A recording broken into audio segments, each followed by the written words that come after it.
Hello everyone, welcome to the Zoravar classes. आप सभी का बहुत बहुत स्वागत है जोरावर क्लासेस में। और अपने नेक्स्ट 10 क्वेश्चंस करेंगे हम। लेकिन उससे पहले जो लोग नए जुड़े हैं उन्हें बता दूं कि आप द जोरावर क्लासेस ऐप को डाउनलोड कर सकते हैं फ्रॉम प्ले स्टोर और आप यहां से कंटेंट कोर्स को परचेज कर सकते हैं। यूट्यूब पर हम चलाते हैं क्वेश्चन सीरीज। आप कंटेंट कोर्स को कंटेंट ये जो है पूरा आप यहाँ से पढ़ सकते हैं और उसके बाद इस क्वेश्चन सीरीज को आप अटेम्प्ट कर सकते हैं। अगर आप कंटेंट कोर्स नहीं भी ले रहे हैं तो कोई प्रॉब्लम नहीं है, क्योंकि ये जो YouTube पर सीरीज चल रही है ये बिल्कुल फ्री ऑफ कॉस्ट है, इस पर कोई पैसा नहीं लग रहा है। और इन क्वेश्चंस के माध्यम से मुझे लगता है कि बहुत सारे आपके कंसेप्ट्स भी क्लियर होते हैं, क्लैरिफिकेशंस मिलती है आपको काफ़ी चीज़ों पर। ठीक है, तो आई थिंक हम 1000 से ज़्यादा क्वेश्चंस कर चुके हैं CDP के, जो आपके लिए बहुत बेनिफिशियल होंगे अगर आप किसी भी एग्जाम में बैठते हैं। मुझे लगता है कि अगर आपने सिर्फ इन क्वेश्चंस को पढ़ा है तो टैट तो किसी भी सब्जेक्ट का हो, मतलब कोई भी हो, आर्ट एट हो या जो भी हो, वो आप सब इजीली निकाल सकते हैं अगर आपने इन 1000 क्वेश्चंस की सीरीज को अब तक पढ़ लिया है तो। चलिए, और अगर आपको कोई प्रॉब्लम आ रही है तो नीचे डिस्क्रिप्शन में लिंक दिया गया है द जोरावर क्लासेस ऐप का, आप वहाँ से उसको डाउनलोड कर सकते हैं। तो चलिए स्टार्ट करते हैं अपने क्वेश्चंस। तो फर्स्ट क्वेश्चन है, an example of external factor of attention is. तो एक्सटर्नल फैक्टर की बात की गई है, यानी कि बाहरी कारक है ना, जो आपके भीतर से नहीं है बल्कि बाहरी कारक है, एक्सटर्नल फैक्टर है अटेंशन का। वो क्या है ये बताना है। एग्जाम्पल है उसमें से, अटेंशन का एक्सटर्नल फैक्टर क्या होगा, यानी कि ध्यान के एक बाहरी कारक का उदाहरण है। पहला ऑप्शन है यहाँ पर मेमोरी, फॉरगेटिंग, कॉम्पिटिटिव स्पिरिट और इंटरेस्ट, है ना। अब हम एक्सटर्नल और इंटरनल की बात करेंगे तो ध्यान से सोचिए इनमें से कौन सा एक्सटर्नल है और कौन सा इंटरनल है। तो यहाँ पर 3 फैक्टर्स जो है वो इंटरनल है और 1 फैक्टर यहाँ पर एक्सटर्नल है। अगर हम मेमोरी की बात करें, है ना, मेमोरी यानी कि हमारे दिमाग की बात हो रही है यहाँ पर, वो एक इंटरनल चीज़ है। मेमोरी आपको बाहर से कोई इफेक्ट नहीं पड़ता है। अगर आपकी मेमोरी बहुत शार्प है तो आपको चीज़ें बहुत ही मिनटों में याद आ जाती हैं। अगर आपको बहुत ही मतलब मेमोरी बहुत कमज़ोर है आपकी, तो आपको बहुत सारे एफर्ट्स करने पड़ते हैं तब जाके आपको चीज़ याद आती है। तो obviously memory is an internal part, हम ये कह सकते हैं, इंटरनल फैक्टर है, तो ये नहीं होगा। फिर है फॉरगेटिंग, भूल जाना भी कहीं ना कहीं आपकी मेमोरी से ही रिलेटेड है। मैंने कहा ना, कुछ लोगों को बहुत ही मिनटों में चीज़ें याद आ जाती हैं, लेकिन कुछ को जो है वो चीज़ें याद आती ही नहीं है, बहुत एफर्ट्स करने पड़ते हैं इंटरनली, तो ये भी आपका इंटरनल फैक्टर है। अब बात करते हैं कॉम्पिटिटिव स्पिरिट की और इंटरेस्ट की। तो कौन सा यहाँ पर एक्सटर्नल फैक्टर होगा? यहाँ पर जो ऑप्शन नंबर C है वो ठीक होगा। इंटरेस्ट भी आपका अंदर से होता है। आपका अगर आर्ट में इंटरेस्ट है, स्पोर्ट्स में इंटरेस्ट है, अंदर से आता है ना। किसी के बाहर से बोलने से आप इंटरेस्टेड नहीं होंगे उस चीज़ में। हो सकता है कुछ लोग इंटरेस्टेड हो जाते हैं, लेकिन जो अंदर का इंटरेस्ट होता है ना, वहीं पर आपका टैलेंट दिखाई देता है। आप अगर किसी पर्टिकुलर, अगर आप सपोज आपको डांस करना बहुत पसंद है, आपने बचपन से डांस देखा है, बहुत सारी चीज़ें देखी हैं, लेकिन आपके अंदर वो टैलेंट भी है कि आप कर सकते हैं डांस, वो आपका इंटरेस्ट है उस चीज़ में, वो भी अंदर से आता है। अब कॉम्पिटिटिव स्पिरिट की बात करें तो देखिए कॉम्पिटिटिव स्पिरिट कैसे आएगी। बाहर आपके सामने जो है बहुत सारे, आप 40 बच्चों की क्लास में बैठे हैं या फिर आप सभी KVS एस्पिरेंट्स हैं, है ना। अगर मैं कहूँ कि आप KVS एस्पिरेंट, अगर मान लीजिए 1000 वैकेंसीज हैं और हम 2000 लोग भर रहे हैं, ठीक है, या फिर 1000 वैकेंसी है और 1 लाख लोग भर रहे हैं फॉर्म, तो दोनों में से ज़्यादा कॉम्पिटिटिव स्पिरिट आपको यहाँ पर लानी पड़ेगी। यानी कि बाहरी फैक्टर जो है कहीं ना कहीं इंपॉर्टेंट होगा। 2000 में पता है आप क्या सोचेंगे, अरे यार कम ही है, आ जाएगा नंबर, इतने लोग पढ़ते नहीं है, इतने लोग नहीं पढ़ते हैं। लेकिन जब आपको 1 लाख बच्चों के बीच में से टॉप पर आना है तो वहाँ पर आपका कंपटीशन लेवल अपने आप में बढ़ जाएगा कि कंपटीशन लेवल भी बहुत ज़्यादा है। और जो लोग एक्चुअल मेहनत करते हैं उनके अंदर ये स्पिरिट डेवलप होगी कि नहीं भाई, बहुत ज़रूरी है मुझे आगे बढ़ना, क्योंकि मुझे 1 लाख में से आगे निकलना है, मुझे एक सीट चाहिए। तो एक कॉम्पिटिटिव स्पिरिट जो है वो कहीं ना कहीं एक्सटर्नल फैक्टर पर डिपेंड होती है कि आपके अटेंशन को डाइवर्ट करने के लिए। तो ये होगा ऑप्शन नंबर यहाँ पर C ठीक होगा। अब चलते हैं नेक्स्ट पर। नेक्स्ट क्वेश्चन है आपका, what is the expected result of development, यानी कि विकास का एक्सपेक्टेड रिजल्ट जो है, अपेक्षित परिणाम, वो क्या हो सकता है। इंक्रीज वंस इंटेलिजेंस, डेवलपमेंट होता है तो आपकी इंटेलिजेंस बढ़ जाती है, यानी कि आपकी बुद्धि जो है उसमें वृद्धि हो जाती है। इम्प्रूव वंस एबिलिटी, यानी कि किसी की क्षमता में सुधार हो जाता है। Add inches to one's height, अगर डेवलपमेंट होगा तो आपकी हाइट बढ़ जाएगी, है ना। ये हाइट का मैटर पर्टिकुलरली ग्रोथ से रिलेटेड है, जो ऑब्वियसली डेवलपमेंट का, ह्यूमन डेवलपमेंट का पार्ट होता है, लेकिन ये बहुत ही पर्टिकुलर ऑप्शन है, तो ये तो बिल्कुल होगा ही नहीं, अगर इसको निकाल सकते हैं आप। फिर है मैच्योरिटी एंड एक्सपीरियंस। अब देखिए ऑल ओवर डेवलपमेंट की बात हो रही है कि डेवलपमेंट होती है तो उसका एक्सपेक्टेड रिजल्ट क्या होता है। अगर हम इन तीनों ऑप्शंस को A, B एंड D को कंपेयर करें किसी की इंटेलिजेंस को बढ़ाना, तो ये तो केवल एक फैक्टर हो गया, इंटेलिजेंस को बढ़ाना, है ना, ये नहीं हो सकता है। फिर किसी की एबिलिटी, मैच्योरिटी एंड एक्सपीरियंस। देखो एबिलिटी हालांकि जनरल है ना, एबिलिटी बहुत सारी चीज़ों में हो सकती है, वो इनहेंस होती है। और मैच्योरिटी एंड एक्सपीरियंस, तो यहाँ पर आपके सामने बी और डी ऑप्शन है, तो आप बताइए कौन सा इसमें से बेटर ऑप्शन आपको लग रहा है। हो सकता है कुछ लोगों को लगेगा किसी की एबिलिटी बढ़ती है अगर हम डेवलपमेंट की बात करते हैं, किसी को लगता है मैच्योरिटी एंड एक्सपीरियंस होगा। तो देखिए यहाँ पर ऑप्शन नंबर डी बिल्कुल ठीक होगा। मैच्योरिटी भी आती है क्योंकि आपका कॉग्निटिव डेवलपमेंट भी होता है यहाँ पर, है ना, आपकी मसल्स का, आपकी fine motor skills, gross motor skills, वो सब भी डेवलपमेंट का पार्ट है। लेकिन यहाँ पर केवल एबिलिटी की बात की गई है, यहाँ पर मैच्योरिटी भी है, साथ ही साथ आपका जो है एक्सपीरियंस भी यहाँ पर बढ़ता है डेवलपमेंट की वजह से। ठीक है, ये नहीं है कि देखो एबिलिटी बढ़ती है, फॉर श्योर बढ़ती है, लेकिन हमें यहाँ पर ज्यादा करेक्ट आंसर को देखना है। तो यहाँ पर जो है ऑप्शन नंबर डी बिल्कुल ठीक होगा कि आपके अंदर मैच्योरिटी आती है, आप और मैच्योर होते हैं किसी भी डिसीजन को लेने में, आप मोरल मैच्योरिटी आती है, आपकी सोशल मैच्योरिटी आती है, बहुत सारे फैक्टर्स होते हैं, और साथ ही साथ आपका एक्सपीरियंस भी बढ़ता है। तो ऑप्शन नंबर डी यहाँ पर बिल्कुल करेक्ट होगा। नेक्स्ट चलते हैं, human personality is the result of. तो ये बहुत ही ईजी क्वेश्चन है और ये बहुत रिपीट होता है टेट एग्जाम्स में। तो किसका रिजल्ट है human personality? Upbringing and education, कि आपका किस तरह से अपब्रिंगिंग किया गया है, आपका लालन पालन किस तरह से किया गया है, और आपकी शिक्षा किस प्रकार की हुई है। इंटरैक्शन हेरिडिटी और एनवायरनमेंट के बीच में, यानी कि आनुवांशिकता और पर्यावरण के बीच में जो अंतःक्रिया होती है, उसका रिजल्ट होती है ह्यूमन पर्सनैलिटी। केवल एनवायरनमेंट या फिर केवल हेरिडिटी। तो इसका क्वेश्चन इस क्वेश्चन का जो ऑप्शन है वो बहुत ईजी है, हम सभी को पता है। यहाँ पर ऑप्शन नंबर बी करेक्ट होगा, और मुझे नहीं लगता कि यहाँ पे मुझे ज़्यादा एक्सप्लेनेशन की कोई ज़रूरत है। नेक्स्ट है fitting new information into the existing scheme. नई इन्फॉर्मेशन को एग्जिस्टिंग स्कीम में फिट कर देना, है ना। जैसे आपके पास ये ऑलरेडी बहुत सारे स्कीमास थे, आपने एक चीज़ देखी लेकिन ये भी आपके यहाँ पर फिट हो गई, तो इसको हम क्या बोलते हैं? इक्विलिब्रियम, ऑर्गेनाइजेशन, अकोमोडेशन या फिर एसिमिलेशन। तो देखिए मैं आपको बार बार ये क्वेश्चन बहुत बार समझा चुकी हूँ। अगर आपने कंटेंट कोर्स नहीं भी देखा है अभी तक और आपने केवल मेरी क्वेश्चन सीरीज को ही फॉलो किया है, तो आपको ये कंसेप्ट बहुत अच्छे से क्लियर हो गया होगा। देखिए एक टर्म होती है अडेप्टेशन। अडेप्टेशन आई थिंक इसको अनुकूलन बोलते हैं हिंदी में, if I am not wrong. तो अगर रॉन्ग हूँ, गलत हूँ कि अनुकूलन नहीं बोलते हैं तो कमेंट में कर देना, लिख देना। अडेप्टेशन का मतलब होता है अनुकूलन, यानी कि आप अडेप्ट करते हो अपने एनवायरनमेंट पे। तो पियाजे ने कहा था कि अडेप्टेशन के दो पार्ट होते हैं, एक तो आपका होता है एसिमिलेशन और एक होता है आपका अकोमोडेशन, है ना। पूरी स्पेलिंग नहीं लिख रही हूँ। यानी कि आपका एसिमिलेशन हो गया आत्मसातीकरण, अकोमोडेशन हो गया आपका समायोजन। ठीक है, अगर आप कोई नई चीज़ देखते हैं, अडेप्टेशन क्या होता है? आपके जो भी एनवायरनमेंट है, जो भी स्टिमुलस है, उनके प्रति आप अडेप्ट कर जाते हैं एक तरह से। आपने कोई एक नई चीज़ देखी है, सपोज मैं क्या कहूँ आपको, ठीक है, आप अभी तक जो है साइकिल चलाते थे, है ना, अब आपने स्कूटी देख ली, आपको स्कूटी हाथ में पकड़ा दी गई है और आपको बता दिया ये रेस है, ये ब्रेक है और ऐसे करना है इसको, है ना। साइकिल में तो रेस हमें खुद देनी पड़ती है, पैडल चलाने पड़ते हैं, बट स्कूटी में आपको पता है कि ये चीज़ है। तो कुछ लोग जो है हो सकता है कि ना भी सीख पाएं, लेकिन जिन लोगों ने साइकिल चलाई है अच्छे से, उनको इतनी ज़्यादा दिक्कत नहीं आएगी और शायद 1 या 2 दिन में इस चीज़ को सीख जाएंगे, है ना। कोई नई चीज़ हमें ऐड करने की जरूरत नहीं पड़ी, हमें साइकिल वाली बैलेंसिंग और ब्रेक दबाना, रेस कितनी देनी है, मतलब कितना पैडल लगाना है, इस तरह से यहाँ पे कितनी रेस देनी है, वो समझ लिया। तो हमने इसको क्या कर लिया, एसिमिलेट कर लिया, यानी कि हमने नई इन्फॉर्मेशन को एग्जिस्टिंग स्कीम में आपने फिट कर लिया है।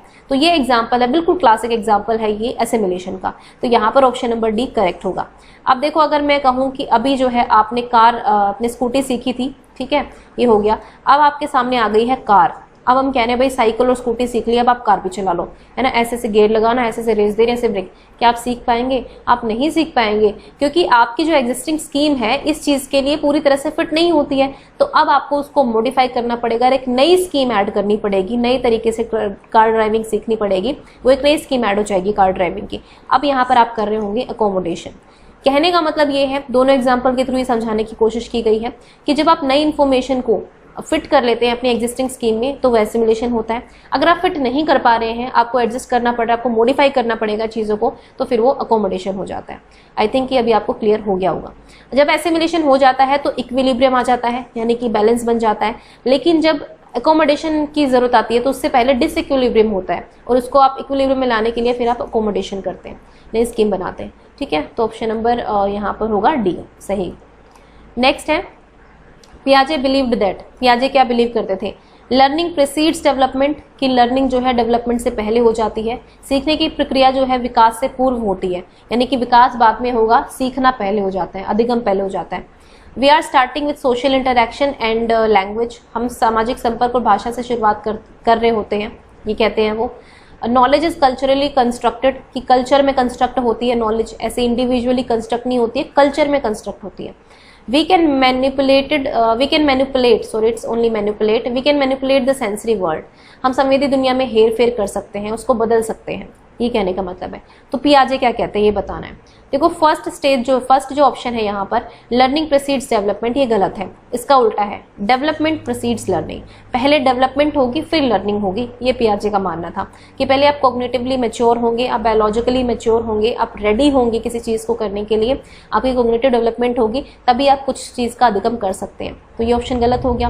We are starting with social interaction language, या फिर वो कहते हैं कि भाई हम स्टार्ट करते हैं सोशल इंटरेक्शन और लैंग्वेज के साथ में, तो इसकी बात तो वाइगोत्स्की करते हैं, ये गलत हो जाएगा। नॉलेज इज कल्चरली कंस्ट्रक्टेड, देखो जो पियाजे थे वो भी कंस्ट्रक्टिविस्ट थे और वाइगोत्स्की भी, तो ये बात वाइगोत्स्की बोलते हैं, पियाजे नहीं बोलते हैं। पियाजे कहते हैं किसी कल्चर में नॉलेज कंस्ट्रक्ट नहीं होती है, बल्कि बच्चा अपने आप नॉलेज कंस्ट्रक्ट कर सकता है। आप उसको एनवायरनमेंट दे दीजिए, आप उसको चीज़ें दे दीजिए, आप उसको प्रॉब्लम दीजिए, आप उसको मैनिपुलेट करने के लिए चीज़ें दीजिए, वो अपने आप सीख लेगा, अपने आप अपनी नॉलेज जो है वो कंस्ट्रक्ट कर लेगा।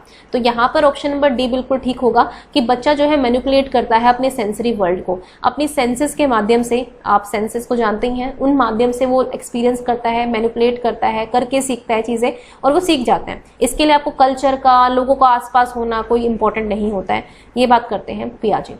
तो ऑप्शन नंबर डी यहाँ पर करेक्ट होगा। नेक्स्ट है, which of the following theories supported continuous development in human. जो आपकी लास्ट वीडियो है मैंने उसमें बहुत अच्छे से कंटिन्यूस डिसकंटिन्यूस के बारे में बताया था, तो मुझे नहीं लगता यहाँ पर एक्सप्लेन करने की ज़्यादा ज़रूरत है। कंटिन्यूस डेवलपमेंट की बात है कि एक बहुत ही ग्रेजुअल प्रोसेस होता है, क्रमिक रूप से विकास होता चला जाता है, इस तरह से बढ़ता है आगे आगे आगे आगे, है ना, कोई डिस्ट्रप्शन नहीं, कुछ नहीं, धीरे धीरे कुछ ना कुछ जुड़ता चला जाएगा।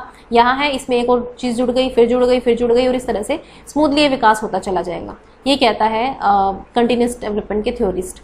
तो देखिए कंटिन्यूस डेवलपमेंट वाले स्टेजेस की बात नहीं करते हैं, पियाजे स्टेज की बात करते हैं, नहीं होगा, बोथ नहीं हो सकता है, नन ऑफ द नहीं होगा। यहाँ पर ऑप्शन नंबर होगा बी, वाइगोत्स्की, क्योंकि वो कंटिन्यूस डेवलपमेंट की बात करते हैं कि विकास जो है वो स्टेजेस के माध्यम से नहीं होता है, वो कंटिन्यूसली होता है, लगातार होता रहता है, एक के बाद एक चीज़ें ऐड होती जाती हैं और वो होता रहता है। नेक्स्ट है, eight which stage of Piaget's cognitive development theory children start deferred imitation. तो ये जो डेफर्ड इमिटेशन होती है, अस्थगित नकल दर्शाना, ये बच्चे के स्तर पर शुरू कर देते हैं। देखिए डेफर्ड इमिटेशन होती क्या है, एक तरह की इमिटेशन ही है, मतलब नकल ही है, कॉपी करता है। इसमें बच्चा जो है कॉपी करता है एक किसी भी पर्टिकुलर एक्ट को या एक्शन को, लेकिन कुछ समय के बाद, है ना, डिलेड होती है, यानी कि उसी टाइम पे एक्ट नहीं करता है। मान लीजिए आपके सामने एक इंसान डांस कर रहा है, तो बच्चा उसी टाइम डांस करेगा नहीं, बल्कि कुछ समय बाद उसको डिस्प्ले करेगा, उसको दिखाएगा।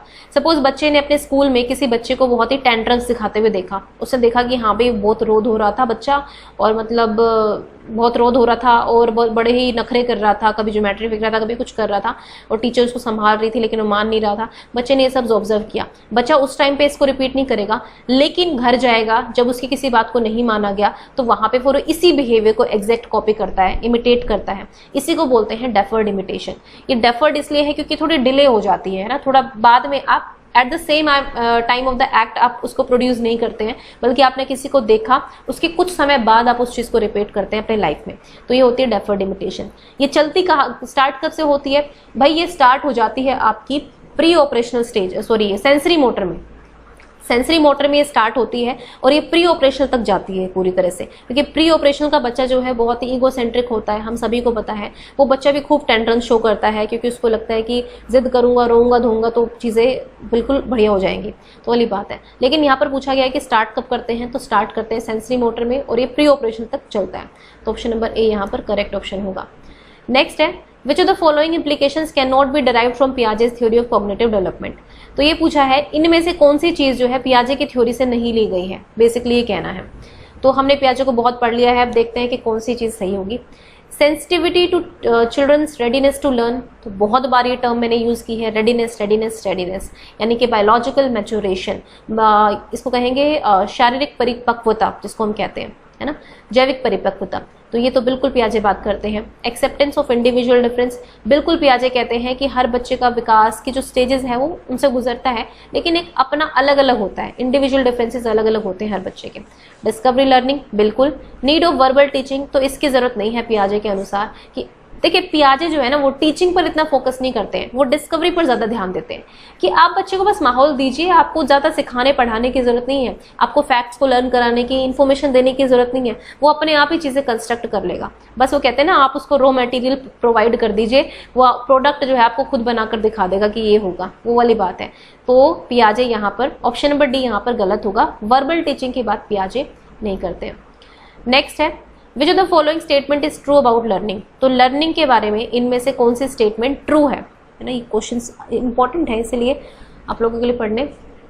तो पहला है errors made by children indicate that know learning has taken place, जो एरर है बच्चों के वो ये दिखाते हैं, तो ये बताना है कि ट्रू कौन सी है ना, ये भी चीज़ ध्यान रखना, सही बताती है कि जो बच्चे एरर करते हैं वो दिखाते हैं कि लर्निंग हुई ही नहीं है ना, जबकि हम ये मानते हैं कि एरर्स ही ये बात करते हैं कि भाई लर्निंग किस तरह से हुई है, तो वो बात एरर शो करते हैं, तो ये स्टेटमेंट गलत हो जाएगी। Learning is effective in an environment that is emotionally positive and satisfying for the learners, learning ऐसे एनवायरनमेंट में अच्छी होती है जहाँ पर वो एनवायरनमेंट बहुत ही पॉजिटिव होता है, सकारात्मक हो और बच्चों को सेटिस्फाई भी करता हो, तो बिल्कुल ठीक है, ऑप्शन नंबर बी बिल्कुल ठीक है। Learning is not affected by emotional factors, ये गलत है, बिल्कुल इफेक्ट होता है। अगर आप डर के माहौल में लर्निंग कराएंगे और एक आप सेफ एनवायरनमेंट में लर्निंग कराएंगे, आप देखना डर के माहौल में कुछ नहीं सीखेगा, वो डरता ही रहेगा, तो इमोशनल फैक्टर्स बहुत इंपॉर्टेंट होते हैं, तो ये गलत हो गया। Learning is fundamentally mental activity, ये केवल एक मेंटल एक्टिविटी है, मानसिक क्रिया है, लेकिन देखिए फंडामेंटली मूल रूप से मानसिक या शारीरिक क्रिया भी तो हो सकती है। हम बहुत सारी चीज़ें जैसे कार ड्राइविंग हो गया, डांस करना हो गया, इनमें शारीरिक क्रियाएं भी तो होती हैं, तो केवल मेंटल एक्टिविटी हम नहीं कह सकते हैं, तो यहाँ पर ऑप्शन नंबर बी बिल्कुल करेक्ट होगा, बाकी गलत है। नेक्स्ट और लास्ट क्वेश्चन है parents should play a dash role in the learning process of young children, तो पेरेंट्स को कैसा रोल प्ले करना चाहिए बच्चों की लर्निंग प्रोसेस में, उनको सहानुभूतिपूर्ण होना चाहिए, न्यूट्रल होना चाहिए, तटस्थ होना चाहिए, नेगेटिव होना चाहिए या फिर प्रोएक्टिव, तो इसको तो हम पहले एलिमिनेट कर देते हैं नकारात्मक को। भाई न्यूट्रल होने से काम नहीं चलेगा, क्योंकि अगर बच्चा गलत कर रहा है सही कर रहा है, आपका कोई पक्ष विपक्ष है ही नहीं, तो कोई फायदा नहीं है। अब बात है सिंपैथेटिक की और प्रोएक्टिव की, तो सिंपैथेटिक वर्ड जो है ठीक है, लेकिन ये इतना पॉजिटिव नहीं है जितना प्रोएक्टिव है। देखिए सिंपैथेटिक की जरा एम्पैथेटिक होता ना तो भी तो हम एक बार सोचते, लेकिन यहाँ पर प्रोएक्टिव होगा कि आगे से आगे बढ़कर आपको भूमिका अदा करनी चाहिए, क्योंकि एक छोटा बच्चा जब होता है यंग लर्नर, उसको नहीं पता होता है क्या सही है क्या गलत है। आप टीचर के साथ पूरी तरह से इन्वॉल्व रहेंगे, उसके स्कूल के साथ, उसके फ्रेंड्स के साथ, आप खुद भी उसके साथ प्रोएक्टिव रोल करेंगे, तभी बच्चे की ऑल ओवर डेवलपमेंट जो है वो कन्फर्म हो पाएगी। सो इसका ऑप्शन होगा D. So guys, this was the video for today. I hope you like it, and do download the Zorawar Classes app and see the content course. I hope you will like it, and if you like this video, then please share, subscribe and like, and best of luck to all of you. Thank you for watching the Zorawar Classes.